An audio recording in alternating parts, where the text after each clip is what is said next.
यह तो मरीजों की जिंदगी से खिलवाड़ है। डॉक्टर की राइटिंग समझ नहीं पाए जज साहब। पंजाब और हरियाणा हाईकोर्ट ने डॉक्टर की हैंडराइटिंग को लेकर एक अहम निर्देश दिया है। कोर्ट ने कहा कि मरीजों को पढ़ने योग्य मेडिकल प्रिस्क्रिप्शन मिलना उसके जानने का अधिकार अर्थात मौलिक अधिकार है। कोर्ट ने इसके साथ ही कहा कि डॉक्टरों की अस्पष्ट लिखावट मरीजों की जान से खिलवाड़ की तरह है। यह मामला उस समय सामने आया जब अदालत रेप, धोखाधड़ी और फर्जीवाड़े के आरोप से जुड़ी एक जमानत याचिका पर सुनवाई कर रही थी। सुनवाई के दौरान जस्टिस जसप्रीत सिंह पुरी ने मेडिकल लीगल रिपोर्ट देखी जिसमें उसने एक शब्द समझ में नहीं आया। उन्होंने आदेश में लिखा कि यह देखकर अदालत का विवेक हिल गया क्योंकि उसमें एक शब्द या अक्षर भी पढ़ने योग्य नहीं था। जस्टिस ने फैसले के साथ उस रिपोर्ट की कॉपी भी अटैच की ताकि समस्या की गंभीरता सामने लाया जा सके।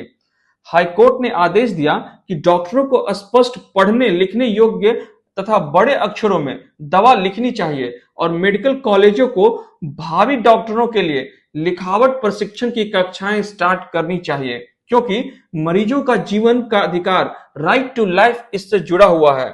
न्यायालय ने इस बात पर भी जोर दिया कि एक कैसे स्पष्ट लिखावट ट्रीटमेंट को प्रभावित कर सकती है, भ्रम को पैदा कर सकती है तथा मरीजों की जान को खतरे में भी डाल सकती है।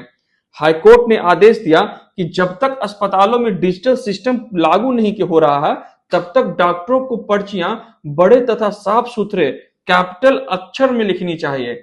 इसके साथ ही अदालत ने सरकार को निर्देश दिया है कि मेडिकल छात्रों के सिलेबस में हैंडराइटिंग की ट्रेनिंग भी शामिल की जाए तथा 2 साल के अंदर देश भर में डिजिटल प्रिस्क्रिप्शन की व्यवस्था की जाए। राज्य एवं केंद्र सरकार को निर्देश दिया है कि केंद्र सरकार जल्द ही क्लिनिकल एस्टेब्लिशमेंट एक्ट के अंतर्गत न्यूनतम मानक अधिसूचित करे तथा डॉक्यूमेंटेशन का प्रयास करे। कानून विभाग तथा मेडिकल अथॉरिटी एक एसओपी तैयार करे और डॉक्टरों पर जिम्मेवारी तथा दंड का प्रावधान भी करे। इंडियन मेडिकल एसोसिएशन अर्थात आईएमए के अध्यक्ष डॉक्टर दिलीप भानुशाली ने कहा कि वे अदालत के फैसलों के समाधान के लिए मदद को पूरी तरह तैयार हैं। उन्होंने बताया कि शहरों और बड़े बड़े कस्बों में डॉक्टर डिजिटल प्रिस्क्रिप्शन पर शिफ्ट हो चुके हैं, लेकिन छोटे कस्बों और ग्रामीण इलाकों में अब भी यह बड़ी चुनौती है। डॉक्टर भानुशाली ने कहा कि उनकी जानकारी में कई डॉक्टरों की लिखावट खराब होती है, लेकिन इसकी वजह उनका बेहद व्यस्त रहना है, खास तौर पर भीड़ भाड़ वाले सरकारी अस्पतालों में। हमने अपने सदस्यों को सलाह दी है कि वे सरकार के दिशा निर्देशों का पालन करें और पर्ची को बोल्ड व पढ़ने योग्य अक्षरों में लिखें।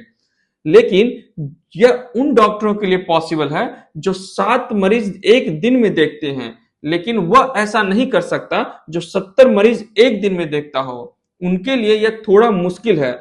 इसमें कई व्यवहारिक बाधाएं भी हैं, डॉक्टर्स की कमी तथा उस पर अतिरिक्त बोझ होने के कारण यह तुरंत लागू होना आसान नहीं होगा। धन्यवाद।